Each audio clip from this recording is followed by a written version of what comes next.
Well, good evening, YouTube. I'm Darren, and I'm back with episode 4 of the Monogram 124 scale Miller Buick. And I'm glad that you all decided to tune back in and follow along with the build series.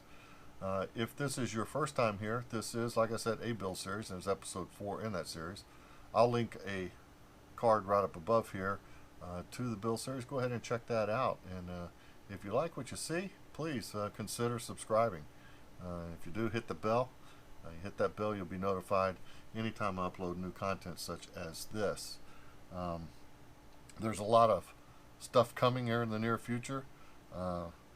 One thing I actually just got in the mail here not just a couple days ago was my Salvino's kit, and this is the Bobby Allison 1981 Monte Carlo.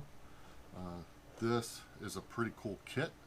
I've also joined the Salvino's JR Builders Club, which is an exclusive club, which I'm going to get into more in one of my future episodes. I have my first Salvino's Builders Club kit coming, and once I get that kit, I'm going to be doing a full inbox review, and we are going to do a deep dive into the Builders Club, and I'm sure it's something that you guys are going to like, so make sure you keep an eye out for that. As a matter of fact, that's another great plug for hitting that subscribe and the bell so that you're notified when that stuff comes out. So before we get started, I had a question from it was from episode 3, and it was from Black Bart, and it has to do with my radiator here, and he asked what finish it was, what I used to get that finish. So typically what I do is whenever I get these kits, I like to take the chrome tree and strip it. That's just a personal preference of mine. Depending on the car, but let's just talk NASCAR for instance. You're not going to see an intake manifold that's chrome. You're just not. You're not going to see oil pans that are chrome, so on and so forth. Most of the stuff is raw aluminum, so I like to strip it and do that myself. So Black Bart, what I used on this, as well as most of the motor, and here's a picture of the motor. You can see the air cleaner, so on and so forth. It was all done the same way. I used different tones of aluminum on different parts, and it's a mixture. It's of AK, extreme metal, and I'd like to use the matte aluminum and the dark aluminum. I love this stuff. It really shoots great. Don't need to be thinned. It comes right out of the airbrush. Right from the bottle to the airbrush, the stuff works great. So that's what I use for that, and I really appreciate the question. If y'all have any questions for me, leave them in the comments. I'll read all the comments, and I'll address them right here. So please do that. So real quick, where are we at with the Miller Buick? Because at the end of the day, that's what this is all about. So here's a little video of it sitting on the display, and you can see we're come quite a ways. In full disclosure, I'm actually filming this intro after the episode, so it's a lot further along right now than in this little video, but we're getting there. So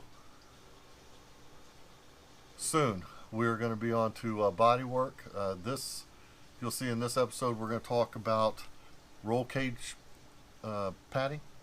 I got a lot of questions with the pictures that I posted on the Facebook groups about heat shrink and how I use that to do my roll cage padding. So we're going to go pretty deep into that. We're going to talk a little bit about some of the body work that I'm doing, and then I've got my my seat harness that came in, and we're going to get that installed. So I'll quit rambling. I'm going to take my beer. I'm going to go in here and sit back and catch a little bit of the race. So you guys enjoy, and please make sure, let me know what you think in the comments below. Enjoy. All right, so here we go. We got the most current update. Of course, all 4 tires are done here. I think y'all saw that on the little spinny intro there on my old glass steel.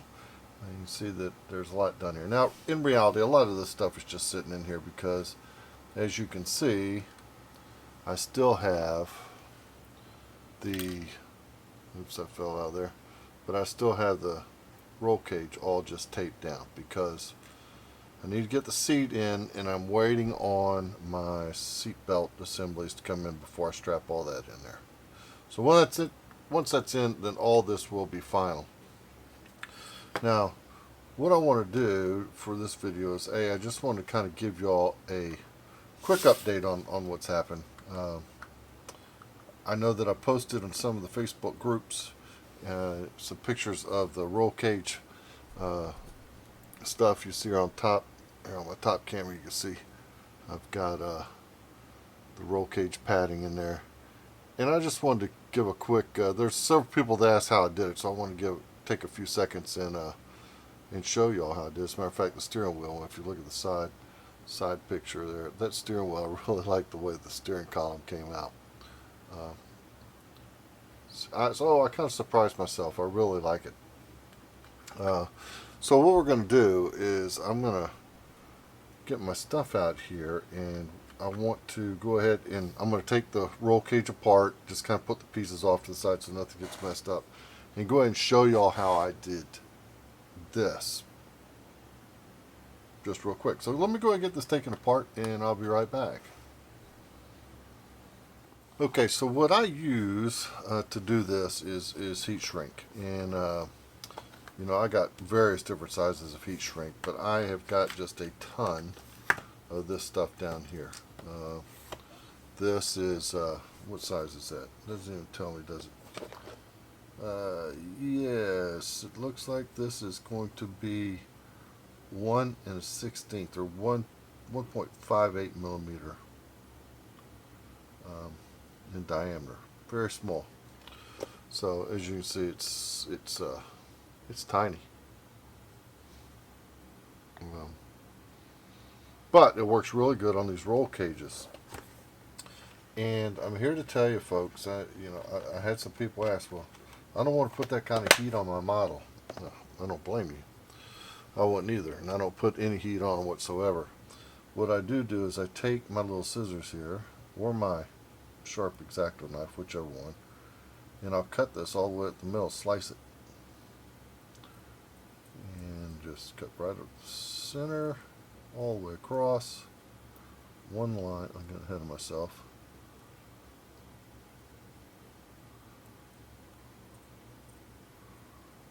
And generally that line is going to hide itself once you get it folded on itself or you get it tied in.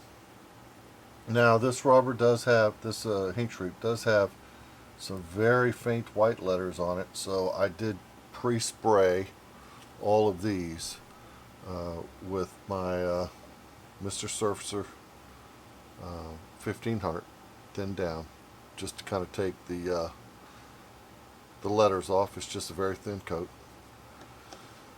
And after I split them like that, then I measure the size I need. And in this case, we'll use this back piece of roll bar because it's going to be the easiest to see. And it's not tied on, so I can just pull it off. Right, so let me show y'all what will happen if you were to try and do this with a piece of heat shrink on a piece of plastic. Okay, and this is just going to be a crude demonstration, but I think I'll get the point across. Nothing has to be fancy. I'm going to get a bigger piece of heat shrink here so we can show you this. A little bit bigger one, fit around that a little bit better. Get my knife, and I'm going to slice this right down the side, just like I would any other, all the way down. Right, because that's the only way you're going to get around that roll cage at this point. Okay. Now, granted, I could put it over like this, but not one like this. You just can't. So, keeping in the tradition of things here, or the way the real world would be done, I'm going to put that over. And then one would think, well, if I put some heat to that, it's just going to suck down onto the stuff. And here we go, a little heat, and look what it does. It just does its own little thing. It does not fold up on itself. It has to be a full circle in order to do that. I'll hold one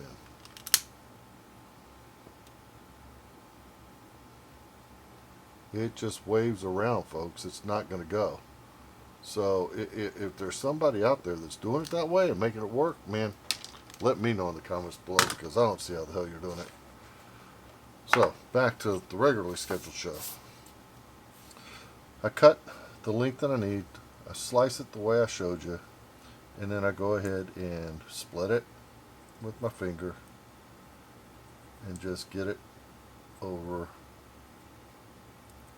Oh, it's a little tough to do here. And just get it over the bar. Alright, so I got it here.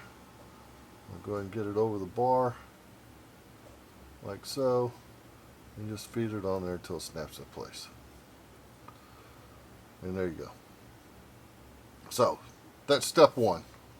Next is my thread, and it's fine. I don't know how fine it is. It comes off my wife's what do you call it, quilting machine. And you don't need a lot for the first tie. So I cut it right here. Go ahead and get myself a little bit of super glue.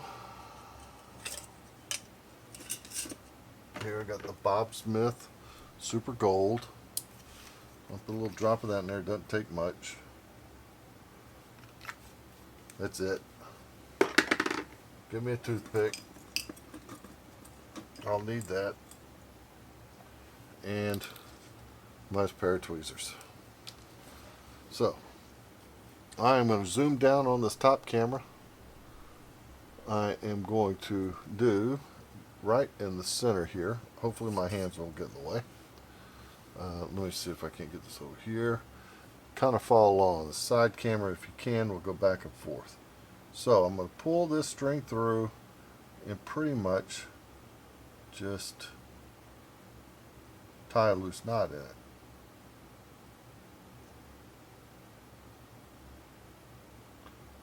I dropped it, and that happens. It's dainty. It's hard to get to. That's why I like to use these tweezers. Okay.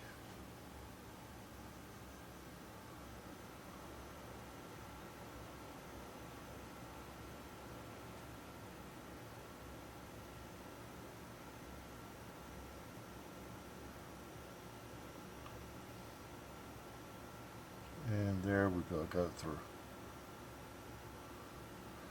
Now, I'm going to do this just loose, because what I want to do is I want to make sure at this point that I've got that slice on the top, because that's where the bottom of my knot's going to be. And I'm going to put my first one right in the center. So I'm going to take my plier, or my tweezers, and my finger here, and I want to pull this as tight as I can. Right there. Now let go off for a second. That's not a big deal. We're going to go ahead and take a little super glue, just a drop, put it on there, on the thread. It does not take much. And I'm going to grab my thread and pull it tight. And I'll hold this for the count of, 5-10 seconds. Now, as you can see, I can still turn this. So once I get the other two pieces on here and I trim it, I can turn to where that knot is on the bottom, that tie. So let me go ahead and get the next two done, and I'm going to come back and I'm going to show you all three of them completed, and we'll trim them up. Okay, I don't care how new you think your blade is here, folks, but in order to cut these, you really need to have a sharp blade. So as you see, I got all three of these done. So what I'm going to do is hopefully y'all can see this. I'm going to go ahead and pull this tight right here in the front and just snip off that little bit of excess with a very sharp new blade. And off it comes. And I'm going to do all 6 little tabs hanging out there. 1, 2,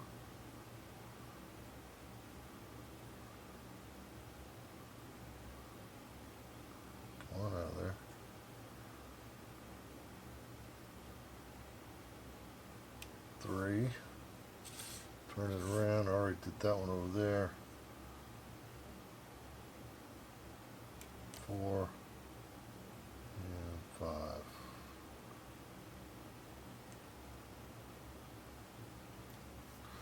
And I could turn that on there, put the knot on the bottom, back, and there's that rear done. Now you see this one over here, I got a little fuzz on there, and I'll trim that off here just a little bit. But you see the effect is pretty realistic, and I like it. So that's how I do it, and I'm going to go through. I've got to do 1 here, 1, 2 here. It's 1, 2, 3, 4, 5, 6, 7, 8, 9, 10, 11 of them. And then I will be back and show y'all. I'm going to put a piece down here too. So I got about 14 ties to make, and then I will be back and show y'all the finished product. Okay, so I'm back, and as you can see, I've got all of the roll cage padding installed, and I think it looks fairly well. I like the effect. I've noticed it, and you'll see that your knots are going to be exposed, as you can see up here on top, but you can still rotate this. So what I do is just put that on top, because that's going to be against the roof, and once you get that, once that chassis sitting in the car, you're not going to see it. So yeah, it's all done. So I'm ready to put that in. I've got it all trimmed up, and I think it looks fairly convincing. Next up is going to be the body, and I went ahead and actually started doing some work on the front. You can see I've got the nose puttied up. I went ahead and cleared off the vents here. I've got the bumper attached, and I've started filling the sides here, as well as the bumper. Now the bumper didn't sit straight. When I got the bumper straight and all the lines lined up, let's show you up here. I got all the lines lined up here. Then there was a huge gap. So I went ahead and filled that with some plastic card, and then came back with my sprue goo, which here again, folks, just styrene melted in Tamiya extra thin. So it is styrene plastic melted right back in there, put on top. And I'm going to start here. My next chore is to sand this down and get all this flushed in, up here and down here. And then get that into a coat of primer to see how she looks. Like I said, I did take the rivet detail off, but I have some rivets from Archer's Fine Transfers, which I'm going to show y'all how those are applied once I get this primed. I'm going to come back and show that to you. And I'll have all this sanded down.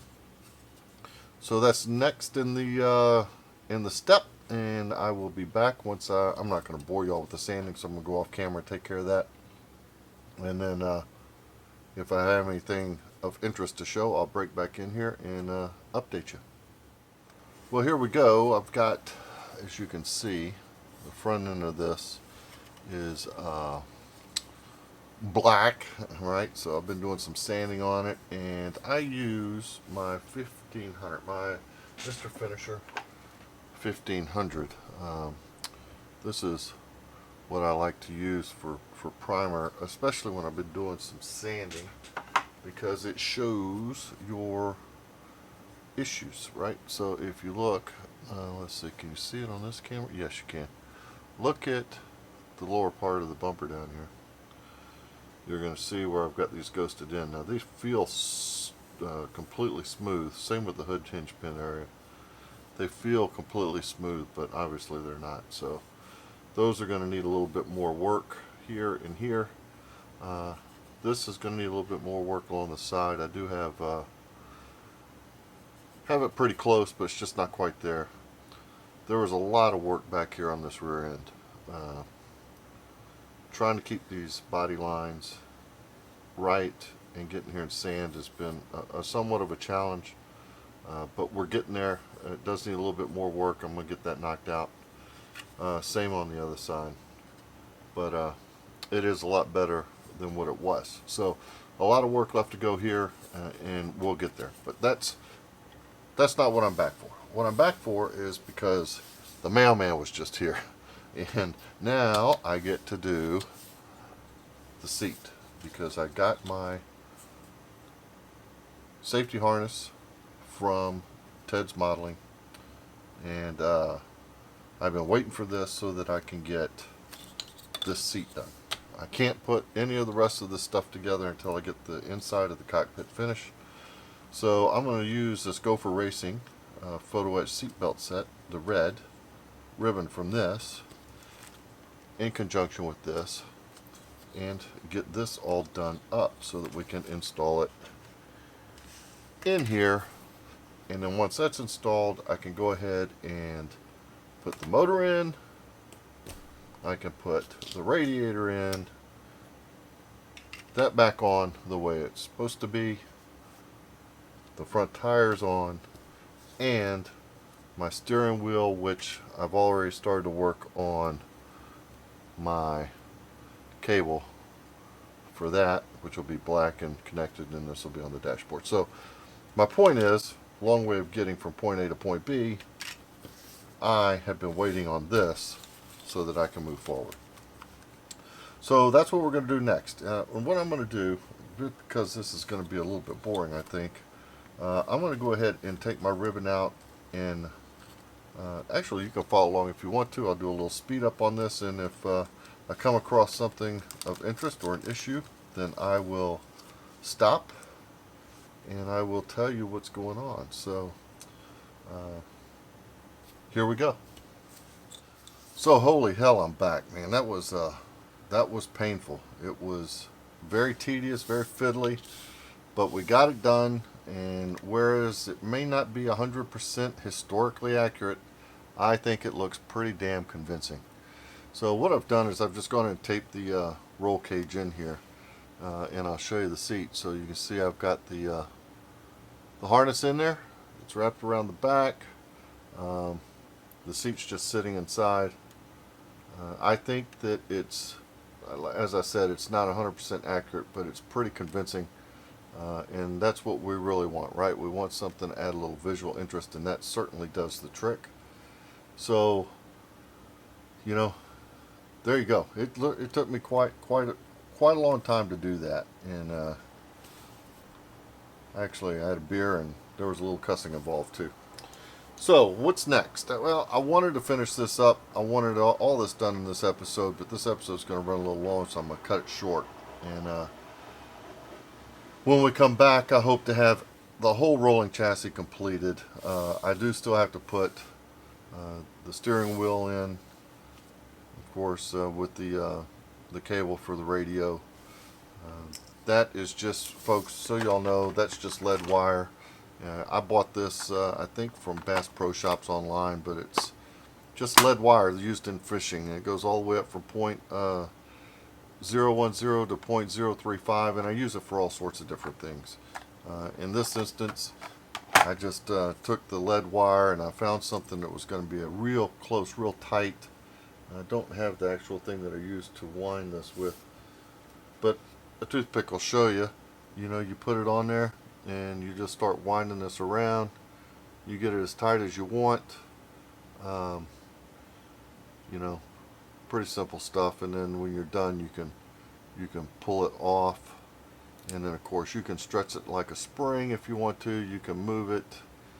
You can do different things with it. So what I did was I just wound it a little bit tighter, and I'll paint that black. It'll hang inside off the steering column and attach to the button for the radio on the steering wheel. So that'll look, just adding a little bit more visual interest. So that's got to be done.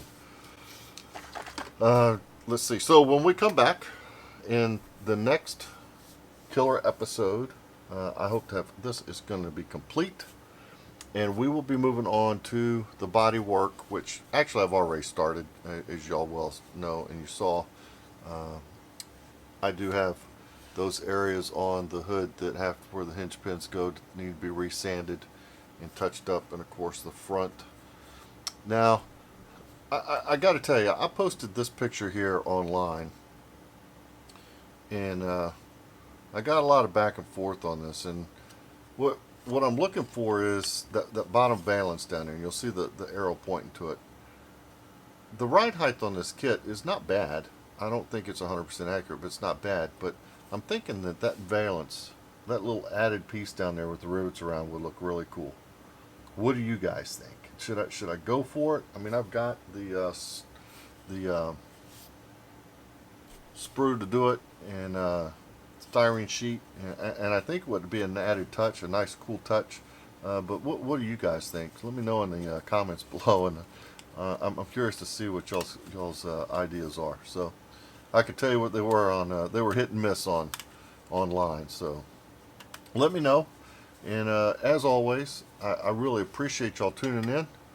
We're getting ever so close, and I think there's only going to be a couple more episodes on this, and then we're going to have us a finished Miller Buick, and I'm stoked. I think it's going to be cool. So until next time, peace, and hey, let's all be good to each other. Y'all stay safe, and we'll see you again soon. Good night.